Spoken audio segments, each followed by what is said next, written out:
Hello again. We're back with video 3 of our series on how to start and grow a startup. In video 1, we spoke about validating your ideas and finding the first few customers. In video 2, we discussed how to go about developing the product and your business model. Now we look at how to go about funding your startup. The first step, of course, is to figure out how much money you'll need to begin.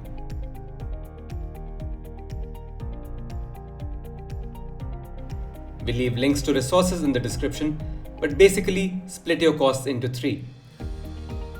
Your one-time costs to launch. Think stuff like company formation, domain name registration, hiring a lawyer to draw up your customer contracts, that kind of stuff. Then you have your monthly fixed costs, office space, salaries for any early employees or interns, monthly web hosting costs, any kind of monthly fixed expenses. Calculate this out for a year. And finally, the variable monthly costs that will depend entirely on your sales. This could be things like credit card fees, which are going to be a percentage of your sales. So when you do your revenue projections, you'll figure these out as well. Your cost and revenue projections will help you arrive at the figure you need to raise right now to be able to start your business. This brings us to the next question. Where do you raise this money from? We're still in discussion with Ishwar, the founder of unsolved.network, a startup that helps companies build online communities and LinkedIn-like professional networks for their own particular communities.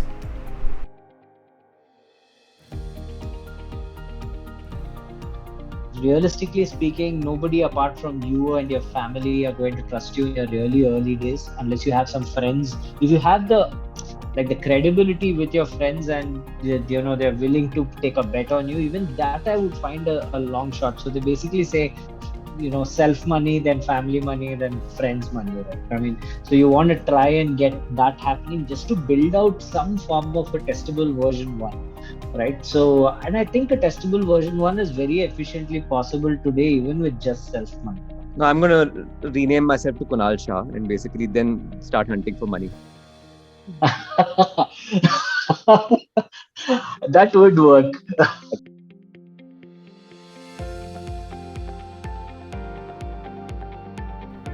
So there are a few different kinds of investors, depending on how much money you need, the kind of support you need, and when you need it. If you're looking for logistical support and a place to work more than money, then just find an incubator or a co-working space. Right. So I don't think there are too many incubators that actually invest in you at an idea stage level. They may give you a small grant or something of that sort, right? I mean, because the government is giving those grants and they'll give you a grant onwards. But you're not getting a very big significant check from them.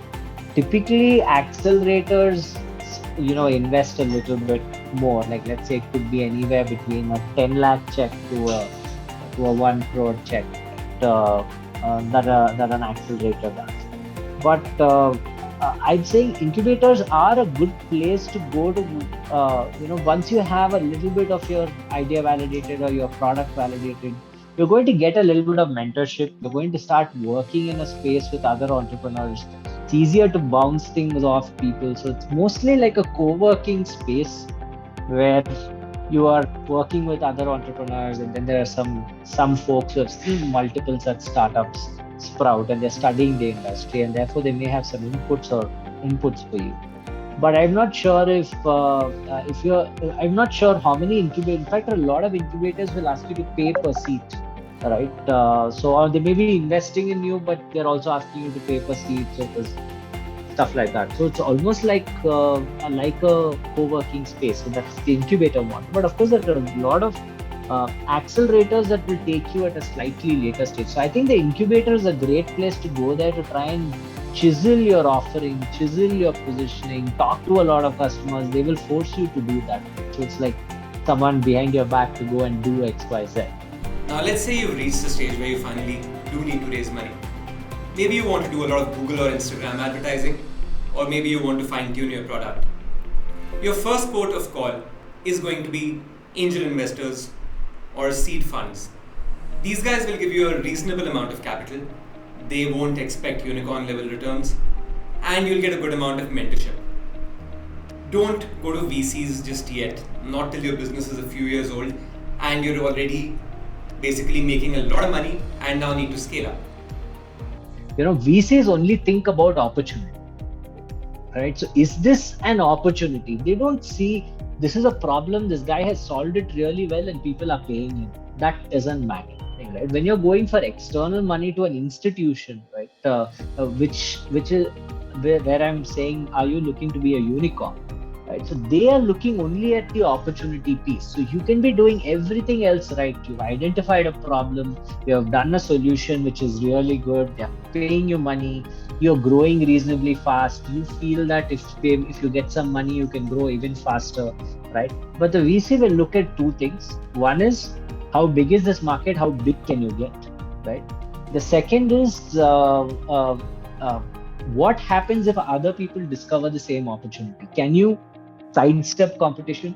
Can you accelerate so much that you will overtake competition or not allow them to touch you? Now let's look at another important question when you approach VCs: valuations. If I'm getting a lot of money from someone, he's going to expect a good chunk of my company in return. Ishwar says that there's no point stressing too much over this question. Speak to a few potential investors and you'll find out. You just want to have some comparables of what you're eventually building, which are big businesses, right? So if you're trying to tell people that you are X for Y, then X should be big, and it should be common name, right? I mean, like, people should know what X is. But I don't think you focus too much on valuation initially. It's just the market will assign some form of a valuation deal. So it's almost standard rounds. You do an angel round, then you do a seed round. A lot of these are reasonably standard. If you are a hot founder or a hot idea and you have a lot of people vying for it, you can get a slightly better deal. I wouldn't really worry too much about it, because even the investors know that if they bite off too much early, they can't sell onwards, and their money is made when they sell onwards. Now let's finally look at how to think about scale. A question that any investor is going to ask you. If your business can't scale rapidly and grow to challenge the current market leader in your segment, let's say, then most VC funds definitely will very quickly lose interest. And I think a lot of people don't understand how complicated scale is.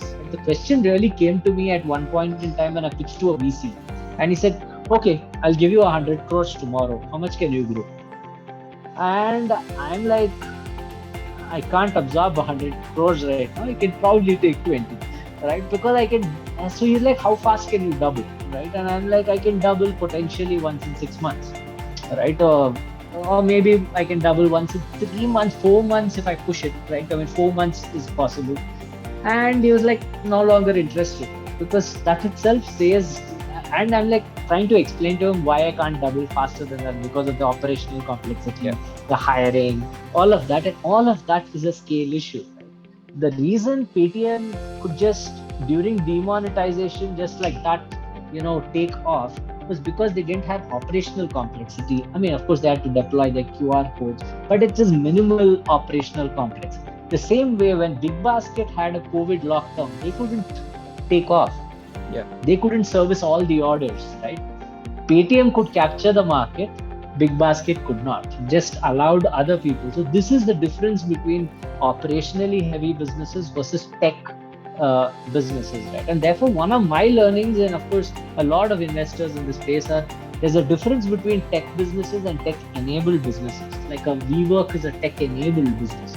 It's not a tech business, right? And therefore, the outcome will not be like, let's say, Zoom or WhatsApp. Right? And therefore, when I think about startups today, I will only think from a tech-first business. I will not think about, I will try to minimize operational complexity, or it has to be simple operations. Okay, let's say the reason Swiggy versus Fresh Menu, right?